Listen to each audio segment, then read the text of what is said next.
Hi, welcome to the CFO Squared podcast, chats about financial and financing optimization. I'm Karl Baker. This podcast is all about business funding, success, and strategy. We're here to help you know how to finance your business. We will also talk about other financial issues impacting your business and ideas to help you succeed and advance your cause. Now let's get into the next episode.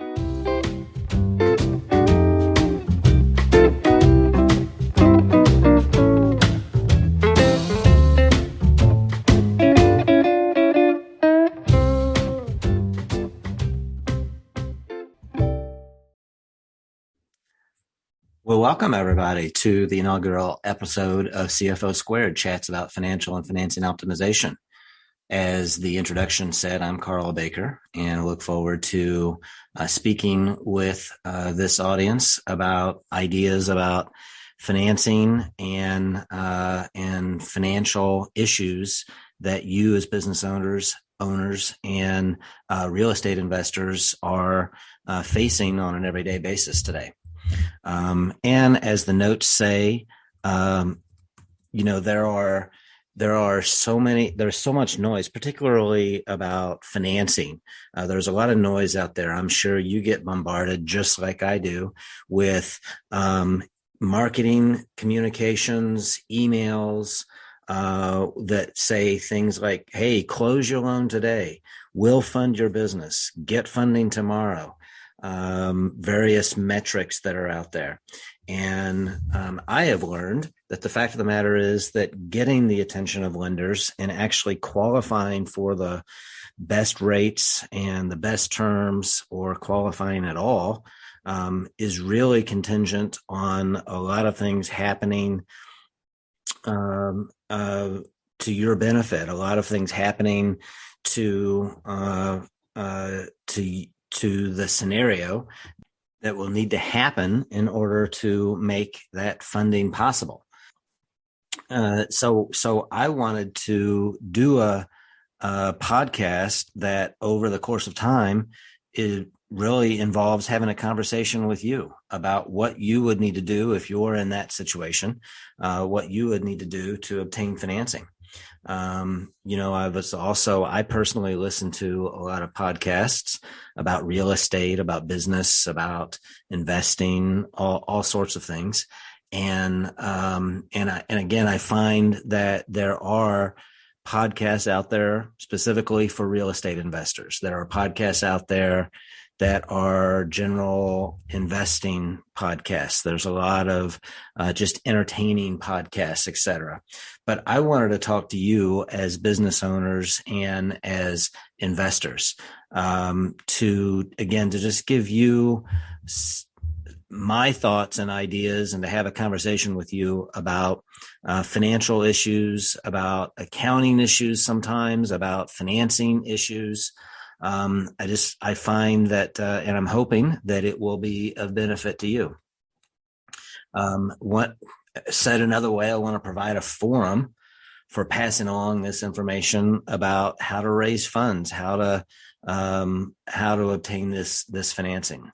We'll do some case studies. We'll talk about business. We'll actually answer your question. Our contact information is in the notes to the podcast. And I would love it if people reached out to us and asked us questions, gave us comments, and then we'll do our best to use that information to develop future show ideas and to do our best to answer those questions.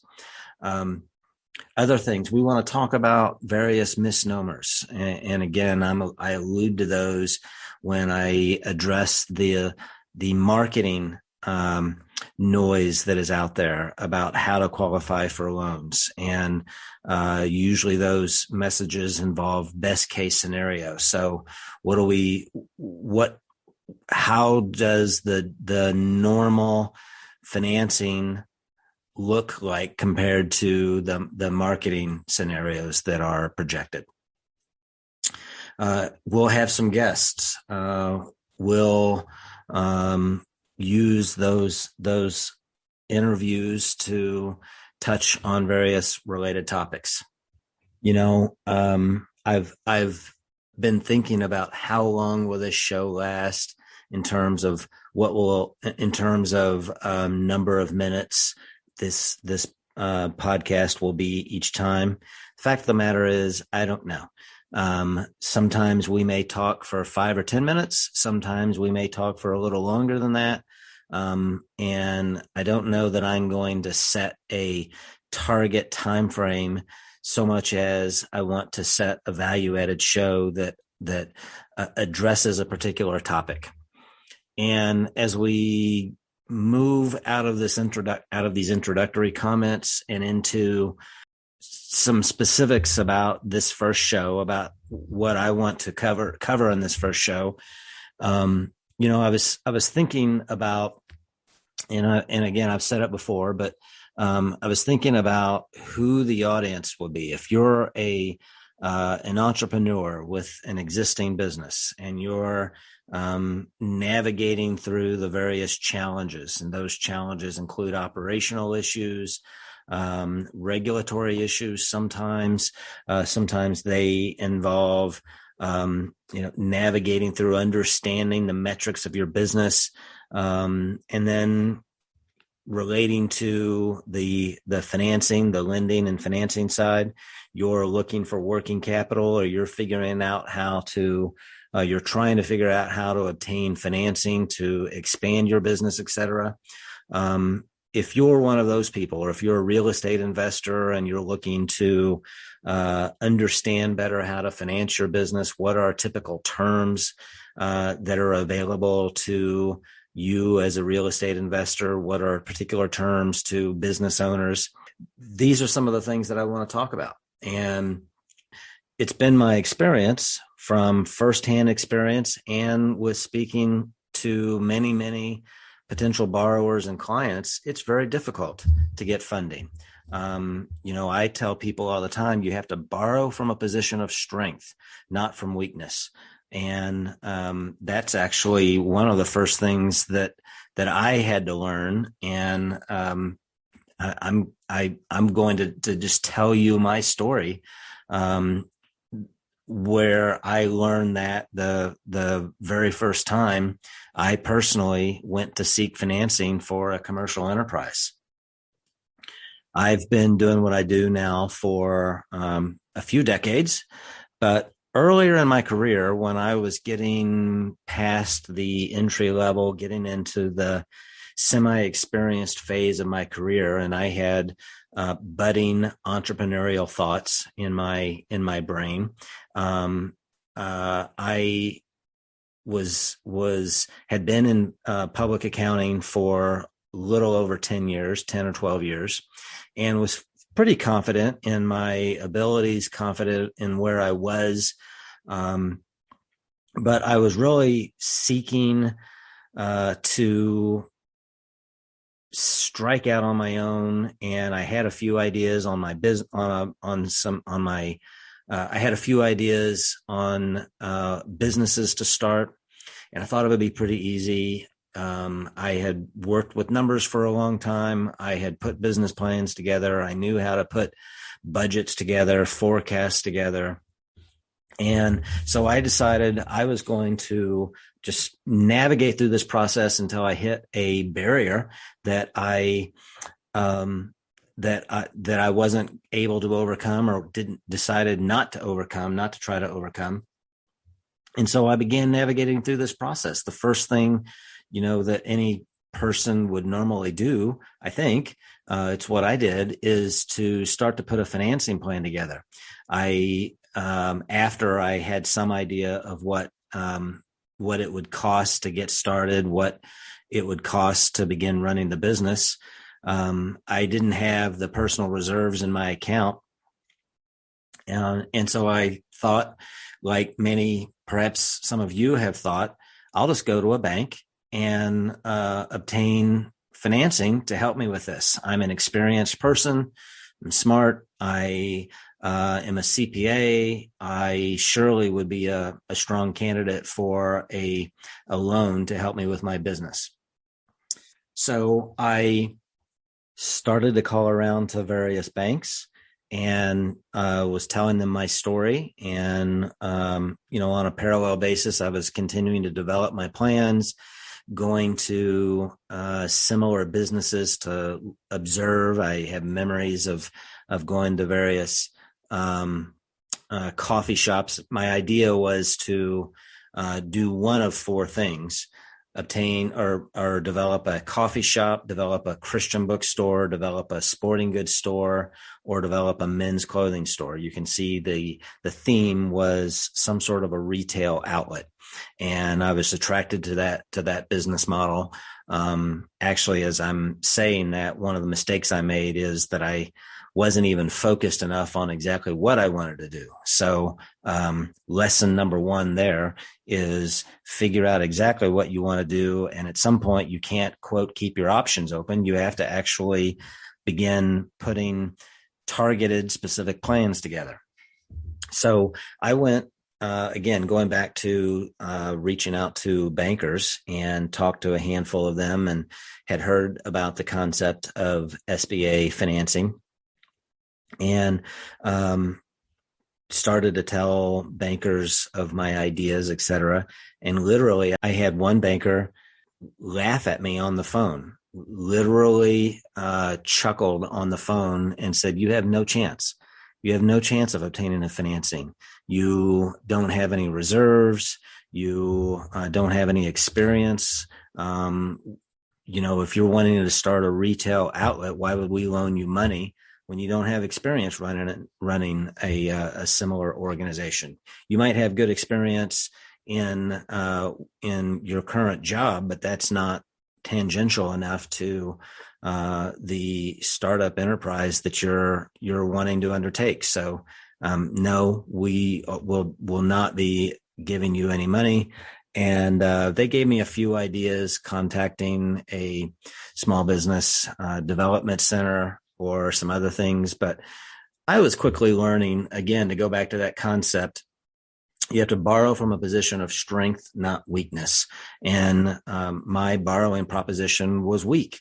Had no money, and I expected the bank to give it to me. And,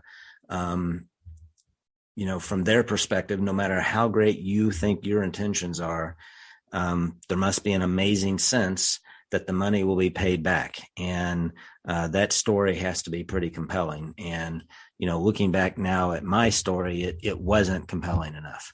But I say all that, one, to show you that I have lived that. I've learned a lot of lessons from that. And honestly, my story, I think, is a fairly typical story, at least when compared to the phone calls that I receive from candidate borrowers, candidate clients that are looking to start their business. And I'm hoping through a series of conversations in this podcast, we can get you from that early stage mindset of just sort of naively seeking financing without any backup plan, or without an understanding. That a better way to say that is without an understanding of the lender's perspective and what the lender needs from you, and how to begin putting a proper business plan together that will be strong for you and will be a strong story for your financiers. Hopefully we can have that conversation over a series of shows, and it will help you. That's the goal, is to help you. So now here I sit several years later. I continued on in my existing career path that I had in several years ago. That story that I told was from about 17 years ago. And after I realized that obtaining financing and getting over those barriers was not going to happen anytime soon, I went back to my career and continued navigating through that process. Long story short, I ended up continuing to think about ways to nurture those entrepreneurial seeds in my brain, and think about what I can do to add value to potential clients and just helping people. Long story short, I ended up becoming a commercial loan broker. And, it's a very challenging career, but very fulfilling career in helping business owners, real estate investors advance their cause. But one of the first things that I think is interesting about the lending market is, and I think would be interesting to you, and it was certainly interesting to me and was a eye opener to me, was and it goes back to the challenge in obtaining financing, the difficulty in obtaining financings, and that is the decline rates in banks and various lenders. The statistic that I read was that something like 75% of all loan applications, commercial loan applications, and there are all sorts, and the percentages vary depending on the type, but as a general rule, about 75% of all commercial loan applications are denied. And so that means that 1 out of 4 loan applications are accepted. And that was a pretty big denial rate. And if you as a business owner are walking into a typical bank and you don't have the credit that the bank is looking for, you don't have the reserves that the bank is looking for, and you're denied, then what do you do? And I've said to people before, in that case, that business owner doesn't expand like they want to expand. Sometimes that means they may not meet payroll. Sometimes that means they don't have the working capital to continue funding their business. They don't have the funds to buy their branch location, et cetera. So that's a pretty big decline rate. And so the alternative lending market is there to help those borrowers seek the financings in other fashions. There are a number of non-bank lenders in throughout the country that are there to help. And again, I'm going to wind this down for today, but that's the purpose for the story and the conversation that we're going to have, is to help borrowers understand how lenders think. We're going to help borrowers understand, you as the borrowers understand what to expect as you begin to navigate through the borrowing exercise. And then I also want to just have other conversations with you about other components of your business that you may be challenged with, financial issues, understanding your metrics, understanding perhaps certain business office issues, et cetera. All things that you may be struggling with as a business owner, and all of those topics, all of those challenges are on the table. So through the course of this podcast, we will talk about those things. I'll wrap this up. Hope that this begins to give you an understanding of the direction we're headed with this podcast. And I look forward to continuing the conversation in a future show. Thanks a lot. Have a great day, and we'll see you and talk to you the next time. Bye-bye.